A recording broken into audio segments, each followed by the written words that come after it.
Hi, James from engVid. Today I'd like to discuss person, place, and thing. Yeah, that's right. Okay, today we're going to talk about nouns. Today what I would like to let you know are there are 10 nouns. E is referring to the fact that most of us have been taught, I'm a native speaker, and actually I was born in England, live in Canada. I was taught it's person, place, and thing. That was our basic education for it. But there are actually 10 different categories of nouns. And today we're going to take a deep dive, and that means go deep into it, separate them so that it will help you become a better writer and communicator in English. This is actually a good brush up for native speakers as well. All right, let's go to the board. All right, so as you can see, I have my weird flower here. This is actually a mind map. I made it like a flower because with the petals, each petal tells a different story. And when I go through each one, it'll help you remember.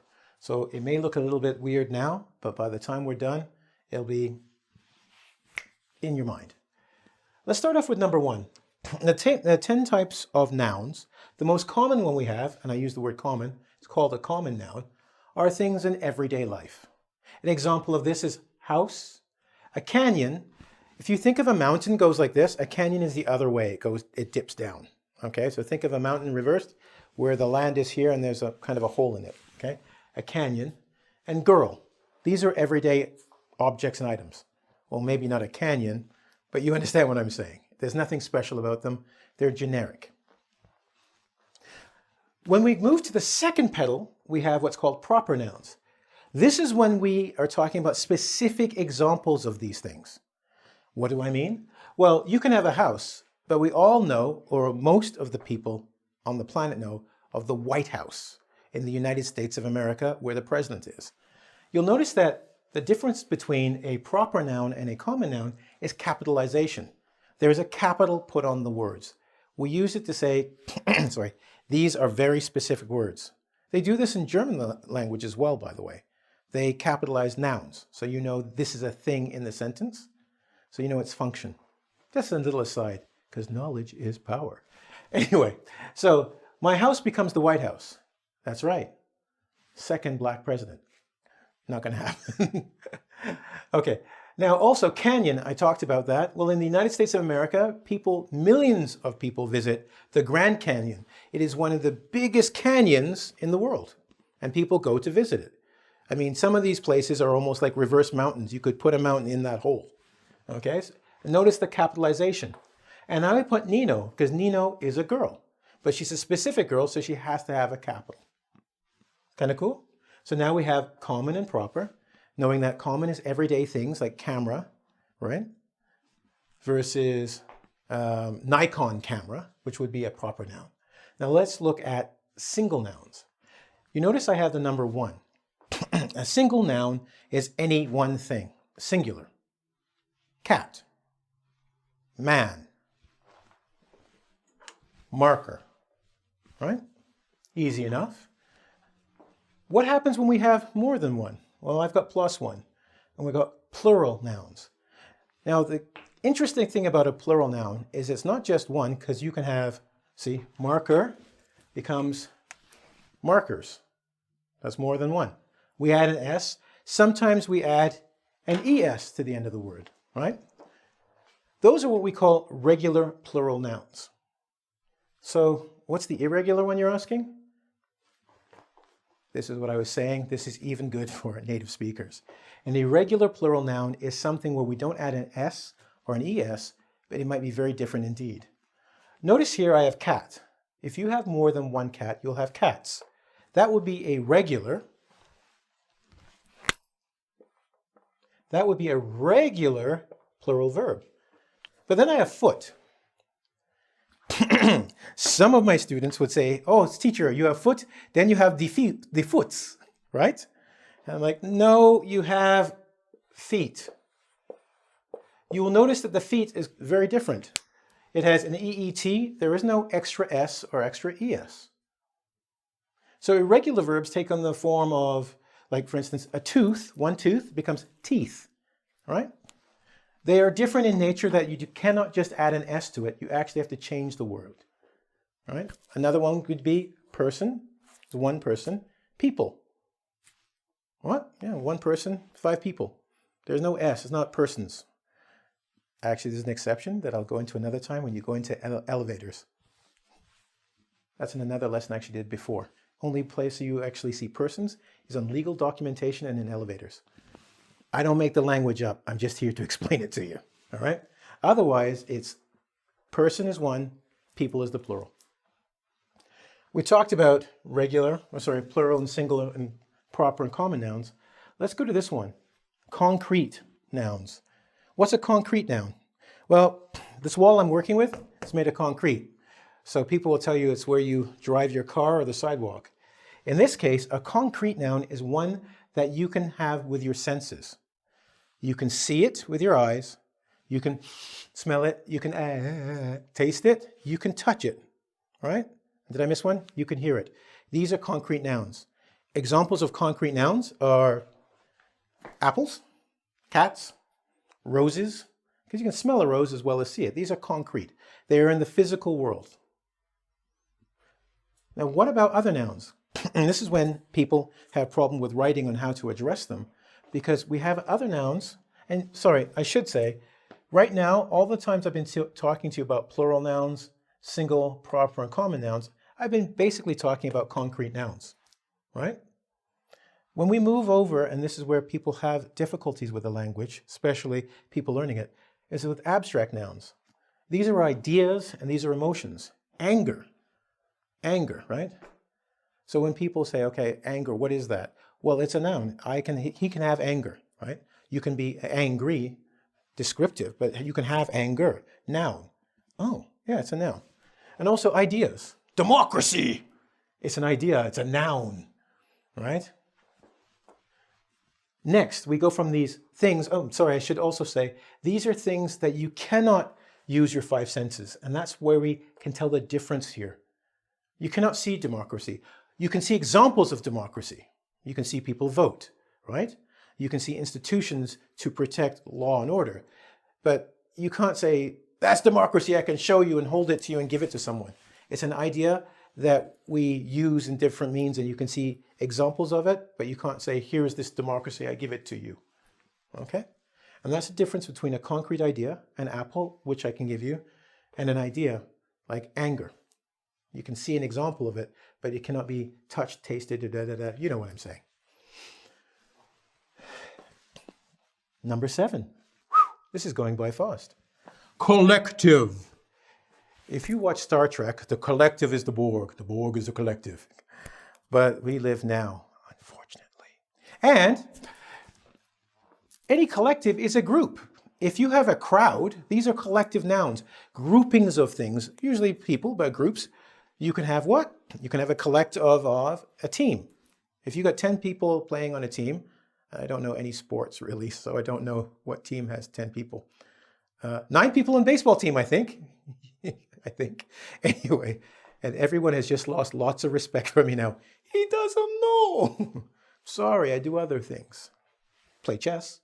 Anyway, so team is about a group. A crowd is a group, a collection of people. So even though it's a single thing, a crowd is made up of many things. And that's important to notice when you talk about it. When you can say America's team, right? They'll say the team, which is an article that says something specific and singular, but we know it's made up of more than one person, yeah?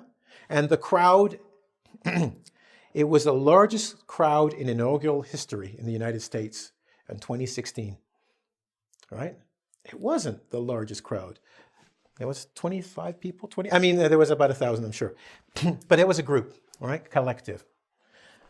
Moving on, compound nouns. These are your interesting ones. And you'll notice I have this little minus sign. It's not a negative sign. It's not a minus sign. It's a hyphen sign. And I gotta be honest. I am the worst with that. Because a lot of times there are words that I know, but I've never written. For instance, when I was looking down for dry cleaning, I would write dry cleaning and not realize it's dry hyphen cleaning. So compound nouns are a combination of 2 words. It could be either with a hyphen, which means 2 words put together, like dry cleaning, Or something that you would never think about that we say all the time, bookstore. Bookstore is a combination of two words. The reason for the two words is to give a greater descriptive power.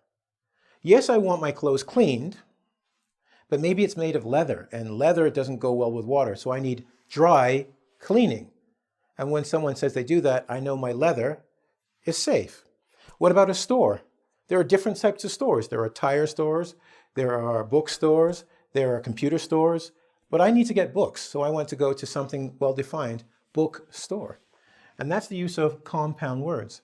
Now, interesting history, over time, some words that are separated by a hyphen will eventually, they drop the hyphen and just make it one word, simply because it's in a lot of use and it saves time.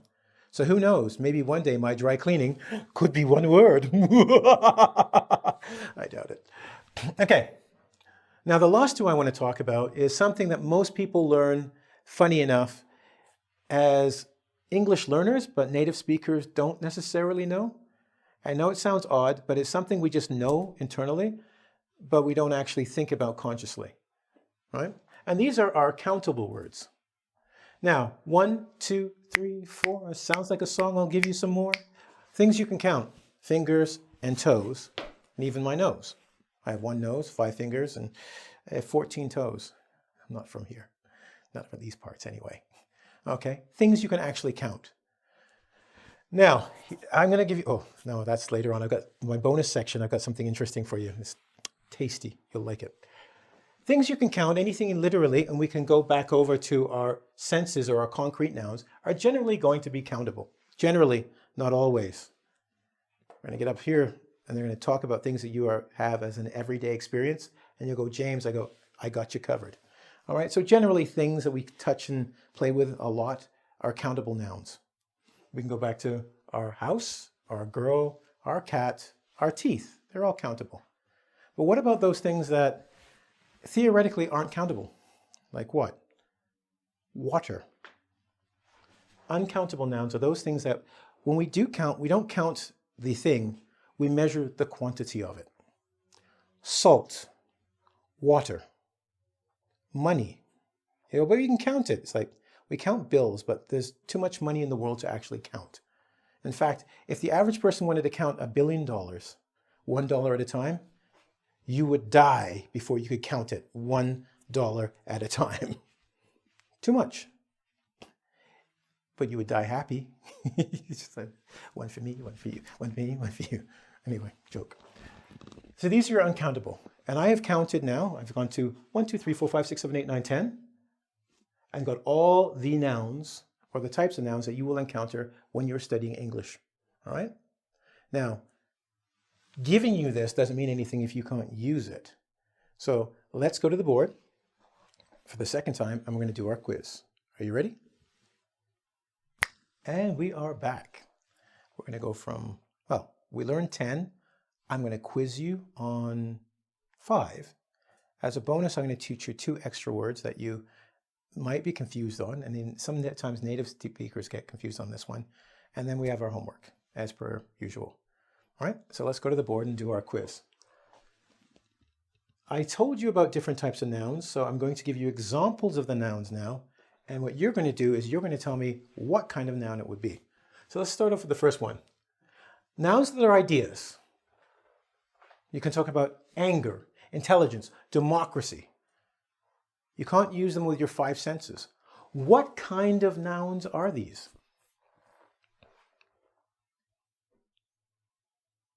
Well, remember I told you I work in a place where we got concrete floors? Well, when something's not concrete, it is abstract ideas, right? These are things you cannot hold in your hand. You cannot see them and touch them, but you can see examples of them and say, this, I know someone who has anger when their face is red, they're breathing heavy, they have a lot of intensity. Those are examples of anger, but not anger itself. What about this one, number 2? Nouns that describe a group of things. A team, a crowd, a committee. I didn't give you committee before. I like this word committee. It's really strange to me because you look, it's got 2 M's, 2 T's, and 2 E's. You know, yeah, it's Weird English word. We just doubled everything. They got lazy. So a committee is a group of people that get together to decide something, right? So, for instance, you can have a committee, we in Canada, we have a health and safety committee, which will be 4 or 5 people from different areas of a company that would get together and talk about the safety of a building and the health of the workers there, right? So, in case you don't know the word committee.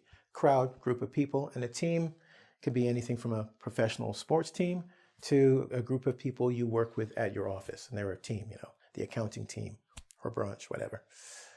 What kind of noun is that, though? In old Soviet Russia, we would call this that's right, the collectives, the collected group. They come together and they're a single noun, don't forget. Even though they represent plural things, it's a singular noun. You don't talk about team, because you can say teams, and that means a group, but more, like 5, 6 of these particular groups, right? Now, what about names for specific things like Toronto, Nino, and Ford? Ford is rather interesting. Right now, the Premier of Ontario is Doug Ford. Yeah, cool. It's also a car. Very specific. That's why I've got a capital here. Now back to you. Okay. These are called, English people will love me when I say this, and I mean English from England. They're called proper nouns. It's a proper noun. It's not like those other general nouns. It's a proper noun. I think you get a proper slap. Interesting story that happened. I was in England, and there was this lady, and she was talking a lot. And there's a couple behind me they were British. And this one guy turns to this woman, and I'm hearing it. I'm almost laughing. He said, "That woman talks way too much. She deserves a proper slap to move her on." And I was like, what is a proper slap? Is it 2 seconds? Is it a backhand? Funny story. It actually happened. Anyway, that's why I said British people will like that. It's a proper slap. It's a proper noun. A specific noun. Anyway, next. And for my Russian friends who hate when I joke, it's fun for me to do this, and it makes it fun for other students. Learning should be a fun experience, right? You still can learn and have fun. Next. Nouns made up of 2 words. Now, I'm going to talk a little bit to give you some time, but also clarify. I was explaining to you that over time, we have nouns, 2 words joined together with a hyphen, right? To better explain what it is we're looking at, right? Then I said to you, over time, and I don't mean in a week or 2. So some of you are like, so I have dry cleaning today, and in 3 days it becomes just dry cleaning. Is this what happens? Yeah, this is crazy. No, I'm talking 50, 100, 200 years, okay? We have to use it a lot. But the new word that's created, this is a compound noun. As you can see, it still says book and it still says store. It's just together. Because we use it so often, we don't bother hyphenating and wasting time. That takes time. So a hyphenated word is a compound word, and if you see a word like this, it is also a compound noun. Okay, just making sure you catch that. All right, so, oh, damn it, oh, I told you, if you were listening carefully, I told you the answer. I didn't want to. I didn't, really I didn't. It was that proper slap, see? I got a proper slap, knocked me head about, all right, so I lost it. It's a compound noun, all right? And finally, nouns that you can count. Nouns you can count on. Yeah, you like that? Nouns you can count on. When you can count on something, you can trust or rely. So if you say, I can count on my brother, I can. Nicky's a good guy. It means I can trust and rely on him. If you can count on, I don't know, your boss, maybe, then they'll pay you for sure, okay? So, nouns you can count. What are those? Those are the easiest ones. Yeah. Almost everybody knows these ones. Countable. They're countable nouns. Your apples, your houses, and everything else. Cool? Great. If you got that, you did really, really, really well. Still got to go do the quiz at engVid, though. I'm not letting you off the hook. Speaking of hooks, I got fishes up here. I'm just a funny guy. Let's start with the bonus. Pants and glasses. Do you remember I told you that when we go from a singular to a plural noun, we add an S? And that's how we can tell the difference. And I told you about the irregular nouns, yada, yada, yada. And then there's this, boom. And now you're going to say, well, this must be multiple pants, right? To multiple glasses. No. Something I used to say to my students all the time. So you have to listen to the whole thing I say. I would tell them English is a very stupid language. Now, the people who weren't really students would laugh and laugh and laugh and just kept laughing. Oh, yes, teacher, it's all right. It's so stupid. Then they wouldn't let me finish. I go, you have to say everything, right? Meaning that in our language, we like a lot of exposition. We like to say a lot to explain it. And in this case, I gave you an example, add an S, but now I got to say the rest of it. That's not always the case. When you look at words like pants and glasses, it's very specific. For instance, example, pants used to be like this. This would be one pant leg, but you can't walk around unless you want to get arrested with one pant leg on. So you have to add another one. So this becomes pants because this and this. But it's one pair. It's only one item. And glasses. If you have bad eyes and two eyes, you can't, well, they used to wear one called a monocle. But generally you have one and two to correct both eyes, and then they're called glasses. Because it's actually describing what it is. It's two things joined as one. This is a singular item, even though it says pants, even though it says glasses. If someone said, I left my glasses at home, they do not have 20 pieces of little glass that they pick up and carry with them wherever they go. They're talking about the things they put on their eyes because there are two of them that have to be together as a unit. The same thing goes with pants and shorts. Wow, in summertime when it gets hot and people start wearing shorts and they got those nice legs and they're walking in their shorts. Yeah, anyway, shorts, because it's two legs in the pants. They're short pants. Anyway, so these are singular items. Don't get confused by that, okay? Fish. Fish is interesting because last night I had fish for dinner, and in Lake Ontario there are many fish. And you're going, teacher, you bad teacher, you don't know difference. Difference is S, is fishes, yeah? No. Fish is both singular and plural form. Then teacher, you're not smart, you put fishes in red too. Here's one for you, and I'm going to give you an extra bonus one, because that's the type of guy I am, and that's the way the day's going. People is plural, but it's singular. However, you can also have peoples. Why, I say? Aha. Well, people is a collective noun, but on the planet Earth, there are many peoples. That means groups of people. And to tell you that, we have to add the S, that it's not just one group, but I'm talking about many groups of peoples. The peoples of the earth. They're not talking about Canadians or the French or Zimbabweans. Singularly, they're talking about all of these groups. They are not the same, and we have to identify them. They are different groups of people, and they are the peoples of the world. The same happens with fishes. Okay, and there's haddock. You're going to know I was born in English. There's haddock. There's cod. I don't know those other funky fishes. I just like me fish and chips, eh? Okay, so there are different types of fishes. So when we talk about the fishes of the world, it's similar to the peoples of the world. There are different types of fishes. So fishes, like one group of fish are called fish. There are many fish, like salmon, fish, right? But if you want to talk about salmon, haddock, cod, battered in beer, deep fried for 5 minutes, delicious. Then there are fishes, because we're talking about the different types of groups. Cool? So that's a confusing one for even, I would say, yeah, even peoples. I've heard natives go, you can't say peoples. I'm like, you can. But it's very, very specific situations. And the same works with fishes. And there's your bonus. Okay? Cool. Oh, yes, it is homework time. You know, because this is like a full class here. We give you the lesson. We give you extra stuff to take away and chew on and to digest and learn. Then we have to give you homework like everyone should get. Homework today, and today's homework will be worth 100 points each. You get 100 points for every student who sees your homework and gives a thumbs up if it's on, I think, YouTube, or if it's on the engVid website and you get a thumbs up or a check mark, whatever, it's worth 100 points. You can give yourself a pat on the back because you are smart. All right? First question you have to answer is, please give me, now, I have some and a salt. You have to figure out what kind of noun it is, then you'll know how to answer that. Because these are determiners and they're going to tell you how to use it, right?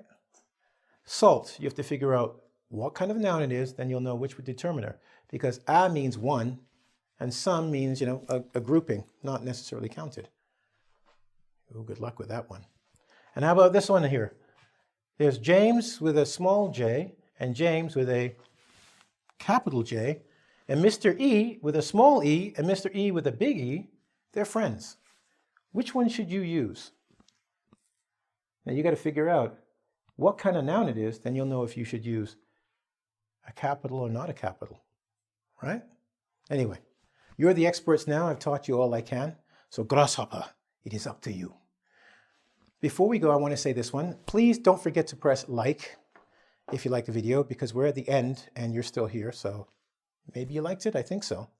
And subscribe if you've watched more than 2 videos, whether it be myself or Ronnie or any of the other people that we have. You should subscribe already, because clearly you want the information that we're giving it to you. It's for free and it's pretty good, I would say. Not in my case, but because I'm modest that way. But all the other teachers are brilliant. You're going to love them, right? Don't forget to, as I said, subscribe. Please hit the notification. There's a little bell. If you ding that bell, you'll get everything I do right away. So as soon as it comes out, it'll be right in your email box or phone or whatever you use. Don't forget to go to www.asinenglish.vid.com, where there is a bigger quiz and other lessons on grammar for nouns, commas, and what have you, right? Anyway, it's been a pleasure. I'm James. That's my proper noun, the capital. That would help you in your quiz. Anyway, have a good one. I'll see you soon.